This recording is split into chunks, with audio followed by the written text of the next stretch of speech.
जब हम बॉलीवुड सितारों को स्क्रीन पर देखते हैं, वो परफेक्ट जिस्म, तेज जाज लाइंस और बिल्कुल बेदाग चेहरे, तो एक सवाल जहन में जरूर आता है, आखिर ये खूबसूरती कितनी असली है।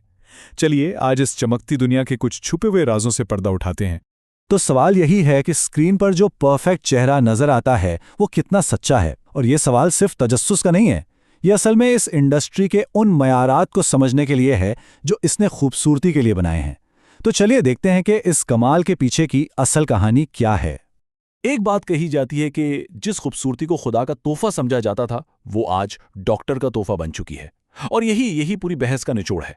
मतलब खूबसूरती अब सिर्फ खुदा का तोहफा नहीं रही, बल्कि अब इंडस्ट्री की एक डिमांड बन गई है। एक ऐसी डिमांड जिसे पूरा करते हैं डॉक्टर्स। ये सोच इस पूरी कहानी को एक बिल्कुल नया जाविया दे देती है। तो ये है कमाल का फरेब। इसकी ना कई परतें हैं। चलिए शुरू करते हैं पहली और शायद सबसे हैरान करने वाली परत से। आखिर कितने सितारे वाकई इन तरीकों से गुजरते हैं? अंदाजा है कि 90% से ज्यादा। सोचिए, मोर देन 90%।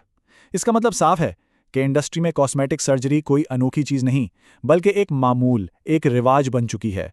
ये वो खुला राज है जिसके बारे में सब जानते हैं, लेकिन बात कोई नहीं करना चाहता। तो अगर ये बॉलीवुड का एक खुला राज है, तो सवाल उठता है कि वो कौन से तरीके हैं जो इस कमाल को बनाने में इस्तेमाल होते हैं। नाक ठीक करवाने से लेकर जिस्म को शक्ल देने तक, चलिए देखते हैं कि कौन से कॉस्मेटिक इलाज सबसे ज्यादा आम हैं। लिस्ट देखें जरा। राइनोप्लास्टी यानी nose job, lip fillers, Botox, जबड़े को शक्ल देना, जिल्द को गोरा करना, ब्राजीलियन बट लिफ्ट और लाइपोसक्शन। ये लिस्ट काफी लंबी है ना। चेहरे की खसूसियात को तेज करने वाले बोटॉक्स और फिलर्स से लेकर लाइपोसक्शन और जिल्द को गोरा करने जैसे बड़े तरीकों तक, मतलब इख्तियारात की कोई कमी नहीं है। मिसाल के तौर पर राइनोप्लास्टी, या जिसे आम जबान में नोज जॉब कहते हैं, ये सबसे आम सर्जरियों में से एक है, लेकिन ये उतनी सीधी नहीं जितनी लगती है। इसमें होता क्या है कि सर्जन नाक की जिल्द को हटाकर नीचे की हड्डी और कार्टिलेज को नई शक्ल देते हैं, उसको तराशते हैं। ये एक इंतहाई नाजुक अमल है। 1 मिलीमीटर की गलती भी ना सिर्फ नाक की पूरी शक्ल खराब कर सकती है, बल्कि सांस लेने में भी मुस्तकिल मसला पैदा कर सकती है। हालांकि ज्यादातर सितारे इस मौजू पर बिल्कुल खामोश रहते हैं, लेकिन कुछ ऐसे भी हैं जिन्होंने हिम्मत दिखाई है, जैसे श्रुति हासन, शिल्पा शेट्टी, राजकुमार राव और राखी सावंत। उन्होंने खुलकर उन तरीकों के बारे में बात की है। उनका नुक्ता नज़र सादा है। अगर टेक्नोलॉजी बेहतर महसूस करने में मदद कर सकती है तो उसमें हर्ज क्या है। और ये सोच कहीं ना कहीं इंडस्ट्री के जबरदस्त दबाव को भी दिखाती है। लेकिन इस खूबसूरती की कीमत क्या चुकानी पड़ती है? अब हम इस बहस के एक ज्यादा संजीदा और अक्सर नजरअंदाज किए जाने वाले हिस्से की तरफ बढ़ते हैं, यानी उन तरीकों से जुड़े खतरात। ब्राजीलियन बट लिफ्ट यानी BBL, इससे दुनिया की सबसे खतरनाक कॉस्मेटिक सर्जरी माना जाता है। और इसकी वजह, इसमें मौत का खतरा है 3000 में से 1। ये खतरा किसी भी दूसरी सर्जरी से कई ज्यादा है। लेकिन सवाल यह है कि आखिर ऐसा क्यों है? इसका जवाब इसके तरीके में ही छुपा है। इस सर्जरी में खतरा सिर्फ ज्यादा नहीं, फौरी है। आदाद-ओ-शुमार बताते हैं कि BBL से जुड़ी 50% अमवात ऑपरेशन टेबल पर ही हो जाती हैं, और बाकी 50% सर्जरी के सिर्फ 3 घंटे के अंदर। ये इस बात का सबूत है कि ये कितना नाजुक और जानलेवा अमल हो सकता है। अब बात करते हैं ग्लूटाथायोन इंजेक्शंस की। इनकी कहानी भी कुछ ऐसी ही है। देखिए, ये दवा असल में जिगर की संगीन बीमारियों के लिए बनाई गई थी, लेकिन इसको जिल्द को गोरा करने के लिए इस्तेमाल किया जा रहा है, वो भी बगैर किसी आला निगरानी के। और इस ऑफ लेबल इस्तेमाल के नतीजे, जैसा कि हम आगे देखेंगे, इंतहाई खतरनाक हो सकते हैं। उसकी एक मिसाल है अदाकारा शिपाली जरीवाला का केस। उन्हें ये इंजेक्शन खाली पेट लगाया गया, जिसके बाद उनका ब्लड प्रेशर अचानक से बहुत नीचे चला गया और उन्हें दिल का दौरा पड़ा।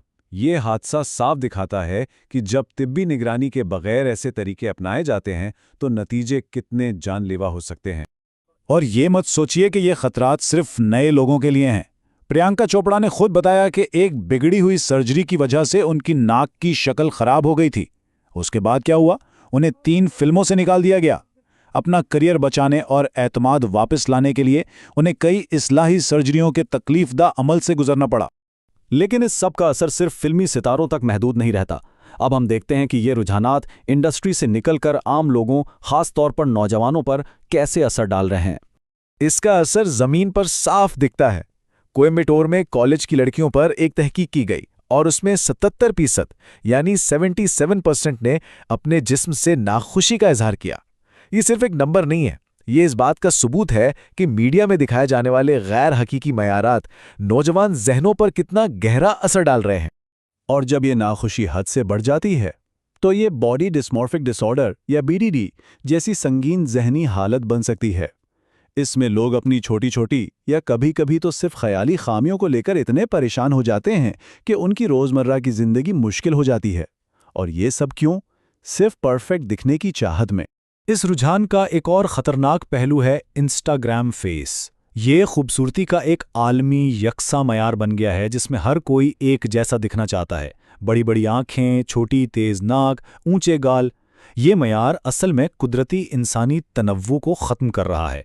दुनिया भर की मुख्तलिफ नस्लों की जो मुनफरिद खूबसूरती है उसकी जगह अब एक ही सांचे में ढले चेहरे ले रहे हैं, और इसका असर हमारे ज़ाती रिश्तों तक भी जाता है। तहकीक बताती है कि जब लोग अपने हकीकी ज़िंदगी के साथियों को उन सर्जरी से बने परफेक्ट सितारों से मुवाजना करते हैं तो उनके अपने रिश्तों में इत्मीनान कम हो जाता है। ये गैर हकीकी उम्मीदें असल मोहब्बत और वाबस्तगी को आहिस्ता आहिस्ता कमज़ोर कर देती हैं। तो इन सब बातों के बाद सवाल यही उठता है कि फिर असल खूबसूरती है क्या? इस आखिरी हिस्से में हम इसी सवाल का जवाब ढूंढने की कोशिश करेंगे और देखेंगे कि खुद को कबूल करने की तरफ कैसे बढ़ा जा सकता है। एक बहुत ज़रूरी बात याद रखने की है कि खूबसूरती के मयार कभी एक जैसे नहीं रहते। जरा सोचिए, मैरिलिन मोनरो के ज़माने से लेकर साइज 0 के दौर तक और अब कर्वी फिगर के रुझान तक ये सब आर्जी है। एक ऐसे मयार के पीछे भागना जो कल बदल जाएगा, ये एक ऐसी दौड़ है जिसका कोई अंत नहीं। जैसा कि ओशो ने कहा था, जिस लम्हे आप खुद को कबूल कर लेते हैं आप खूबसूरत हो जाते हैं। खूबसूरती का ताल्लुक असल में सर्जरी या फिल्टर से है ही नहीं, इसका ताल्लुक है खुद शनासी से। जिस पल हम खुद को जैसे हैं वैसा कबूल कर लेते हैं उसी पल हम खूबसूरत हो जाते हैं, और ये वो खूबसूरती है जिसे कोई रुझान या मायार बदल नहीं सकता। तो अब अगली बार जब सोशल मीडिया पर कोई परफेक्ट तस्वीर सामने आए तो एक सेकंड के लिए रुकिएगा। याद रखिए कि उस तस्वीर के पीछे सर्जरी, फिल्टर्स, एडिटिंग और अब तो शायद एआई की भी कई परतें हैं। जो दिख रहा है वो हकीकत नहीं, वो एक बनावट है, एक तख्लीक है। तो हम आखिर में इसी सवाल पर आकर रुकते हैं। फिल्टर्स और एआई से भरी इस दुनिया में असली खूबसूरती का मतलब आखिर है क्या? शायद इसका जवाब हर किसी को अपने अंदर ही ढूंढना है।